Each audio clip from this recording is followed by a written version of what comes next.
I'm joined today by the duo that is High Strung Strummers. Thank you. Good to be here. You've been playing together for a while? Yes, Three we or have. 4 years. 3 or 4 years? I was few thinking years. about 4 years. Yeah, maybe We've known each other a lot. a lot longer. Yeah, you have history, and you've been obviously individually musicians, I'm sure, for a long time. A long time. Yeah. That's Yeah. great. How did you get interested in Appalachian music? Is that first? Let's even start. Do you describe your music as Appalachian? That's one thing that I've seen it described as. But Well, it's old time. It's called Old old time. time. It's the music that was brought here or that Okay. developed from the colonization in the 1700s from the British Isles and like Germany. okay, And they came over and they migrated into the southeast uplands in Tennessee and Okay. Kentucky and North Carolina and the Virginia and West Virginia. And so there they ran into African American slaves and free blacks who greatly influenced the music from Europe. So from taking the British. Scotch-Irish Yeah. tunes, and they kind of got here over the pond and started Mixing. fermenting a bit and doing Yeah. their different pockets So they and had regional the differences. banjo. The banjo was the main thing that was African, and it was a scored instrument that kind of twinned the fiddle and then had a rhythmic thing that went on. And the African American phrasing and syncopations profoundly influenced this music. So you have that, and the music, old time music, is a distinct style. It's separate Okay. from other styles that kind of grew out of it or were influenced by it, like bluegrass or country, western, blues. Well, blues is sort of separate, but swing. Those things were Okay. very but it's its own thing. and it sounds like it's one of the distinct. first real American musics. Yeah, I would say you could so. say. Other than maybe Cajun and then some of the stuff Yeah. up in very Okay. northern New England. And in New England, here they were, there was some music going on that was influenced by the French, Quebecois, Sure. that stuff. And this music is too. And then it started to spread. So it spread a little south into the Alabama, Georgia, Mississippi, down there. And then it a little bit further north from, into Maryland, even Pennsylvania. And then the westward expansion dragged it west. And so you have this music in Arkansas and Oklahoma and Missouri and even, Indiana, Illinois. Yep. Even in East Texas to some of it. Okay. Texas has its own thing. Texas is its own thing. Yeah, I Right, think Texas is definitely its agree on own that. thing. But it's But that's got a pretty wide. it's like a third area. of the country when it is called old time music. It's old time. So, Yeah. how do you know this? I know that, I assume most of it was passed down from, musician to musician, from, Yeah, it was. generation to generation. I'm sure somebody has done notation. Alan Lomax was famous for his field recordings of some of this. I'm sure he did a Well, lot it's more. not really a written music. No. It's really learned by ear, and there are people who have written it down now, some better than others, but Right. we don't learn that way. You don't do it off of sheet music. It's all Not at all, and it's very hard to note. You can get the notes, but it doesn't. But if you look at it, I have that doesn't American sound anthology like- of fiddle tunes, yeah. and it's quirky. You open the Yeah. page and you're like, oh, that measure just kind of melts into the other, and it's not well, there's a even lot that happens number with, of beats and yeah, it's a lot that happens with Articulations. bowing yeah. and phrasing and stuff that It's slippery. It's hard to pin it's down. hard to. It's not more than just notes, right. which is definitely true for most music, but in this music in particular, Yeah. they don't read. I mean, a lot of people now who are getting into it, the younger people are hot. Some are very highly trained, and they Sure. come from. I mean, they went to Berkeley, or they've been trained, and then they have to kind of unlearn some of that to learn this, and they have to learn by ear, and they have to get away from the paper, and they, so But it's a whole it's different now thing. in conservatory. Okay. And, actually, a few years ago, I wrote a story for Fiddler on old-time music in conservatory, the Crooked Road, and making its way into the conservatory, because it's an interesting phenomenon. Well, Berkeley has a And Berkeley's- traditional yeah. music program. Block, yeah. an Okay. old time Yeah. in particular. Wow. So are you both involved with Berkeley, or how did you each individually come to this kind of music? I came to it when I was living in New Hampshire, Yeah. and I met Alan Block, who Okay. many people know. He was an amazing fiddle player, and he just did his own thing with the old time music that was an Alan thing, Yeah. put his imprint on it. Which most people do. And and so that was my first infatuation with old time music, just getting to know Alan and listening to him. And that was way up in Francistown, this little dance hall Yeah. in this little town. Right, 'cause he moved- and sitting in with him. He and- moved to New Hampshire. He was from New York. That's That's just right. outside Bennington, New Hampshire, isn't it? Francistown, I think. It's Monadnock region, Okay, so yeah. not far from Greenfield. Okay. and- Yeah, it's not too far up. Yeah, Yeah. yeah. And that's right. He's, from Greenwich Village, comes up to New Hampshire to live the rural life, and just brought a lot of people into the fold. Wow. Yeah, there was Okay. this music was really in pocket, it was in these little communities. It was a pre-radio, obviously, music, and so, I think Americans were familiar with it, but This was pop culture.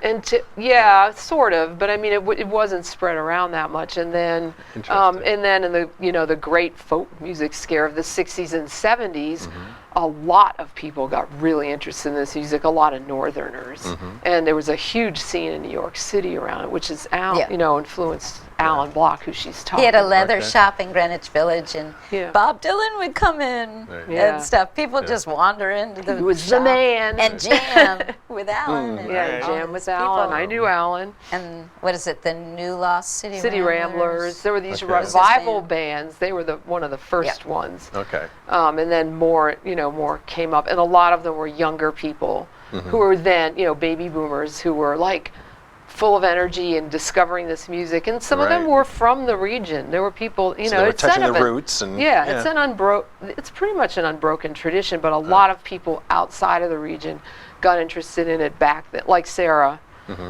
It's harder for me to say when that happened When it- because yeah. I grew up in a family that were sort of musical, and my parents were dancers, and my uncle is a well-known musician and caller, and I lived in the South. I lived in Maryland, but very near Virginia, so I Okay. was vaguely aware of it. So you just kind of grew up steeped in it. Not quite. It wasn't like I grew up in a small mountain town where there were old guys playing it, but it was on the radio. Okay. For example, I was a little more aware of it, but I was probably Were you didn't get- always attracted and interested in it, or was there Yeah. something that? Yeah, fiddle music, or Okay. I always was. Yeah. And then I moved north to go to college, and then Okay. it was all around here. And you carried some with you, and then Yeah, and it was learned all some here, more, and so then I met people like Alan Block, and it was just like a big thing. Like everybody was into all kinds of traditional music, and this was one thing. Sure. Just one of those things. So do you find, are you still getting exposed to new songs? With this many people involved, there's got to be such a huge canon. Oh, it's huge. Yeah. Yeah, It's and then never ending, As it the repertoire. as it grew and got closer to radio, the times of radio, it got influenced by all kinds of other music, not only those fiddle tunes and the banjo tunes, but ballads and minstrel songs and gospel and blues and swing and popular songs too. So the repertoire is vast. There's no way That any anybody person- is gonna ever, Nope. even people who've been playing it since they were young are not gonna. The brain's only so big. There's so much. Yeah, you can there's hold. just so much there. People tend to specialize. Do you have specialties yourself? Right now, somewhat, but Yeah. a lot of people Yeah. we know might specialize in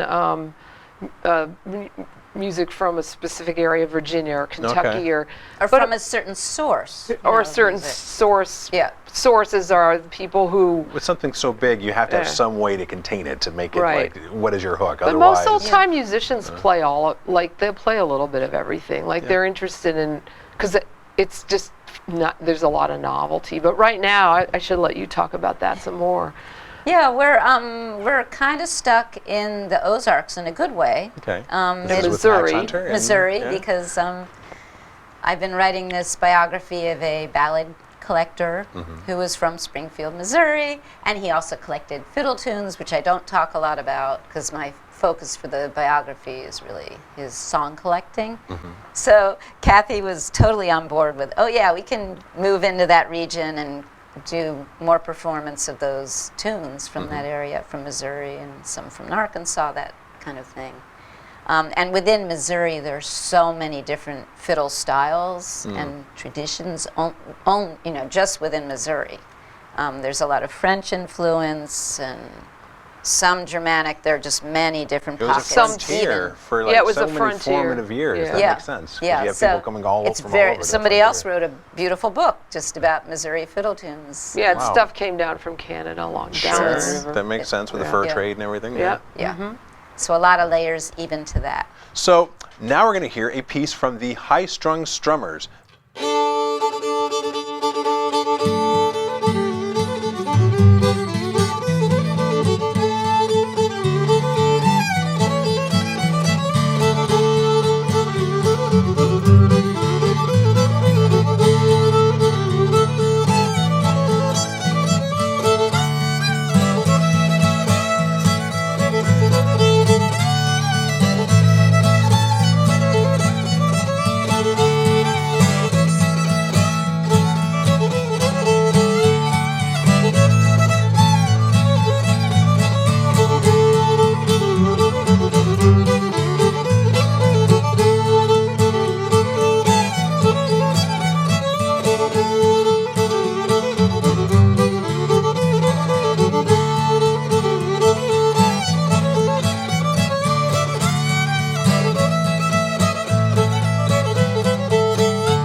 I went out walking one evening in May. I spied a gay couple, they were making their way. One was a lady so fair, and the other was a cowboy who wore the long hair. Well, they hadn't been standing but a moment or two when out of his budget a fiddle he drew. He tuned up his fiddle and he rosined his bow, and he played a sweet tune that pleased his soul.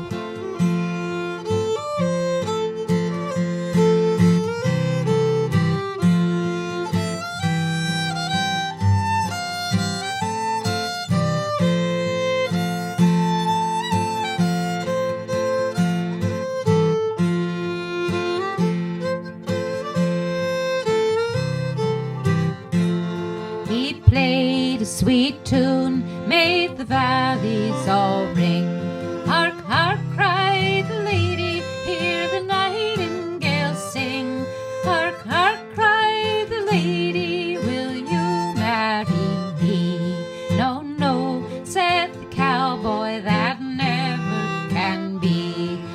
a wife and a cow ranch and children 1, 2, 3. No, no, said the cowboy, that never can be. I'll go to old Mexico and I'll stay for a year. I'll drink the jet water and I'll never touch beer. And if ever I return, it'll be in the spring, just to see the waters glide and hear the nightingales sing.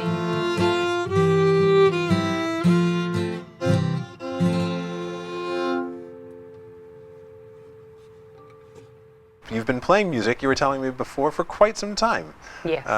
And you've been married for 50 years, I think you In said? September, it'll be 50 years. Congratulations. Thank you. That is fabulous.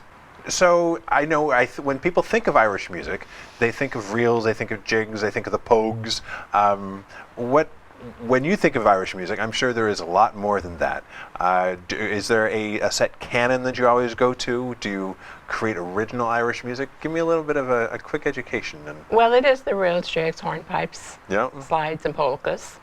And Bill has written a lot of traditional Irish music himself. Well, that's cool. How do you? So you take the form, but have new lyrics and new chord progressions to it, or new melodies? Basically, what you have to do is you have to listen to a lot of music. And then when the time comes to compose it, you have to combine originality with a respect for the tradition as far as the sound is concerned. Sometimes you make errors in one direction and you kind of go back and say, that didn't sound right, and then you correct it. And yeah, it's always good to run something that you've composed past other musicians. That makes sense. And that's, okay, that sounds good, or that doesn't sound too good, that kind of thing. So What's your composing technique? basically, I compose on the mandolin, because mandolin is a nice manageable instrument, and it does everything that an Irish musician could want it to do as far as the range of notes is concerned. And so then I'll take it from the mandolin and go to a protocol called ABC, which enables you to write out music using just text. Okay, so you write. ASCII text, yeah, it's not, Okay. you don't need a dedicated music program to do this thing. And over the years, I've become fairly proficient at doing it that way. And then when you develop this text file, you take it to a translator program, and the translator program will produce notation, standard notation. And it will also produce a sound file. So you get to hear what you've written down, and then you can make your corrections from there. It's a very, very handy way of doing things. And Pat is very, very proficient with ABC and appreciates it for what it's able to do. Do you sing as well? Are there lyrics, or do you just do instrumental? No, when I compose a dance tune, it's strictly instrumental. Okay. I do also write songs. Okay. And what instruments do you play? I started with the guitar. I started with classical guitar when I was 15 years old. Okay. And my classical guitar career kind of ended really fast because I discovered I didn't really have much talent for it. You were But very I good. love classical guitar. This hand actually shook the hand of Andres Segovia, who is the small g god of classical guitar playing. You definitely. And then once I got involved in Irish music, I needed something to play melody on. So I started with mandolin, then moved to tenor banjo. Tenor banjo is the same tuning, but it has much more of a bite as far as ensemble playing is concerned. Mandolin's a lovely instrument, but if you get between an accordion player and a piper, you would need a railroad spike to get any kind of sound out of the mandolin. So I said, enough of that. I moved to tenor banjo, and then eventually I also played bouzouki, Okay. which is that a louder Balkan than- instrument of Greek ancestry. But the tuning of it is such that it can be used for quite nicely for accompaniment. in Irish traditional music. You have to change the tuning. You can't play it in the same tuning that the Greek musicians do, but you can adapt it and play it as a backup or a solo instrument. How many strings are on a bouzouki? 8. 8. So you're My also a first musician. instrument Yeah. was the bagpipes. The bagpipes. I've been Yes. told I could not practice or even attempt to learn the bagpipes in my house. I'm not surprised. Do you Yeah, still I play played- them? No. I No. played with the City of Dublin Girls Pipe Band. No. And then when I came over here, the New York City Transit Police were starting their own band. So I was their second teacher. Their first teacher was a traveling salesman.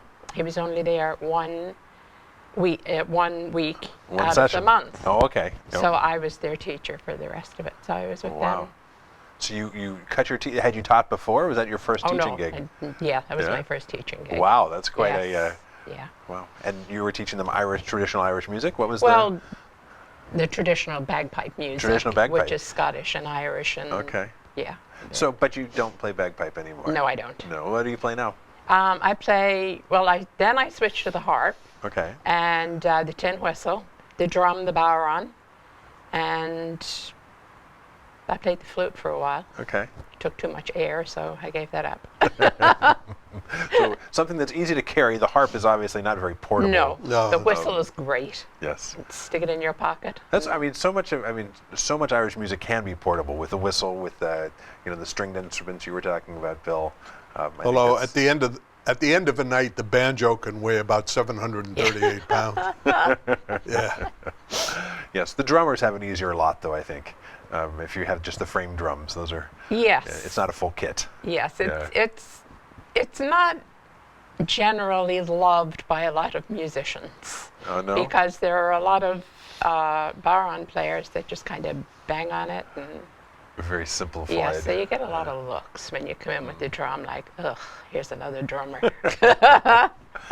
I'm just curious a little bit about your background. You mentioned just now that when you came over from Dublin. So, did you first start playing music in Dublin? Yes. Yeah. How did you get interested in, My in music in the sister-in-law. first place? Yeah. Yeah, my brother met Kathleen, and Kathleen was a drummer with the City of Dublin Girls Pipe Band. Okay. And she said, "Oh, we're looking for pipers. Would you like to play the pipes?" And I said, "Sure, why not?" And Bill, you started playing in New York, I believe. I did. My mom and dad were professional musicians. Yeah. And, In New York City, or where in New York? well, yeah, based in New York City. And my dad had, from the 20s and 30s, had a dance band, kind of in Guy Lombardo style. Okay. And my mom was, for a while, a singer with the band. And I guess that's where they met. And I like to think they fell in love. And then eventually I arrived on the scene. But I've grown up around music all my life. My mom played piano, partially Irish ancestry, but there was no, during my growing up life, I mean, Your there parents was as never musicians, any they were exposure to traditional music. not- Okay. But then once we were married in 1969, in the early 1970s, 72, 73, there was a tremendous growth of interest in traditional music in the New York area. And we were very lucky to become involved in that. A place called the Irish Art Center had started, and all kinds of things were going on, and sessions all over New York, and places like the Mushroom and the Bells of Hell and Wiles and the Eagle Tavern. It was just a very great scene. Wow. But the problem was, not a problem, but by that time Pat and I were married and had our oldest son. So it wasn't like you could kind of go out and hang around till all hours of the morning or night or whatever. You kind of it had to be done in a family context. But we made a lot of friends and have had a lot of fun doing the music together. Thank you so much for joining me today. Our pleasure.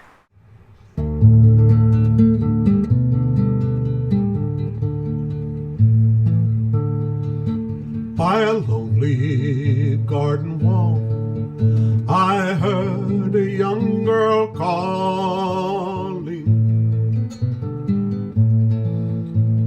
Michael, they have taken you away. For you stole Trevelyan's corn, so the young might see the morn. Now the prison ship lies waiting in the bay, and low lie the fields of Athenry, where once we watched the small free birds fly. Our love was on the wing, we had dreams and songs to sing. It's so lonely round the fields of Athenry.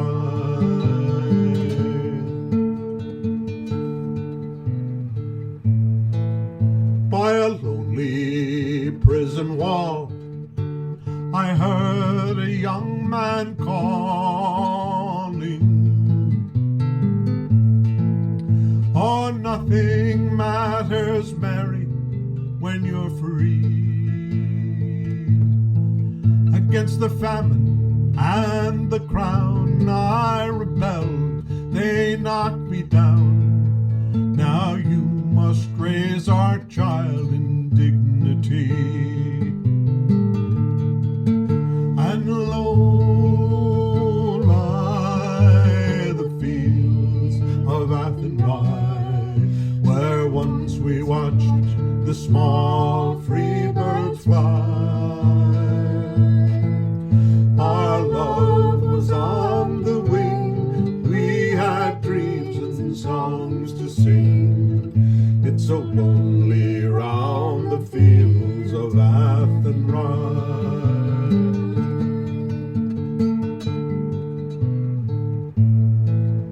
By a lonely harbor wall, she watched the last star falling, as the prison ship sailed out against the sky.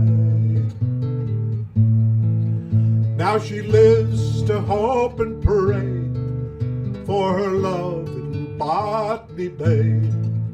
It's so lonely round the fields of Athenry.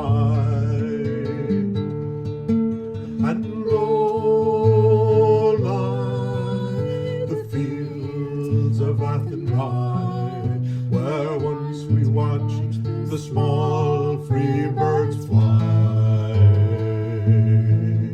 Our love was on the wing, we had dreams and songs to sing.